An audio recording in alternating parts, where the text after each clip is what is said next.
तमाम देखने और सुनने वालों को इन्फॉर्मेशन फैक्ट्री की जानिब से अस्सलाम वालेकुम। क्या आप जानते हैं बीमार होने पर डॉक्टर्स पेशेंट की ज़ुबान क्यों देखते हैं, या फिर ये कि जहाज़ में थर्मामीटर ले जाना क्यों मना है।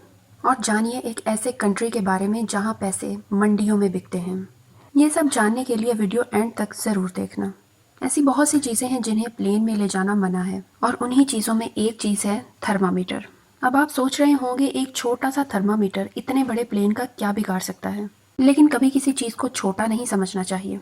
असल में पुराने वाले थर्मामीटर में भरी होती थी मरकरी, और मरकरी रिएक्ट करती है एल्यूमिनियम से, और पूरा का पूरा जहाज़ एल्यूमिनियम से ही बना होता है। और अगर गलती से मरकरी की एक भी बूंद जहाज़ में गिर गई तो जहाज़ में सुराख हो जाएगा।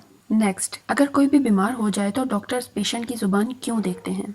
इसकी एक वजह है, और वो ये कि ज़ुबान की रंगत बदल जाती है बीमारी के हिसाब से। जैसे कि ज़ुबान एलर्जी में वाइट हो जाती है, इन्फेक्शन में रेड, बैक्टीरिया में येलोइश, और दिल की बीमारियों में ज़ुबान का कलर थोड़ा सा पर्पल हो जाता है। ज़ुबान देखकर डॉक्टर्स को बीमारी को समझने में आसानी होती है। नेक्स्ट, अगर आप बाजार जाएं तो कपड़े, जूते या फिर ग्रोसरी के सामान के साथ दुकानदार नोटों के बंडल बेचता हुआ भी नजर आए तो आपको कैसा लगेगा? ये तो हैरानी की बात है, लेकिन दुनिया में एक ऐसा कंट्री भी है जहां पैसे आलू प्याज की तरह किलो के हिसाब से बिकते हैं। इस जगह का नाम है सोमालीलैंड। यहाँ पैसा किसी रद्दी की तरह बिकने के लिए मंडियों में पड़ा रहता है, और वो भी बिना किसी हिफाजत के।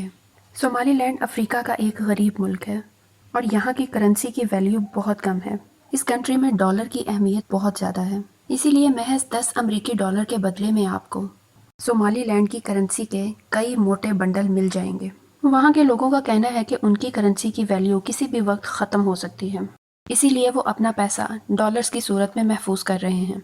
ये पैसे ज़्यादातर वहाँ आए टूरिस्ट को बेचे जाते हैं। क्या आप इस अनोखे कंट्री के बारे में जानते थे? कमेंट्स में बताइएगा।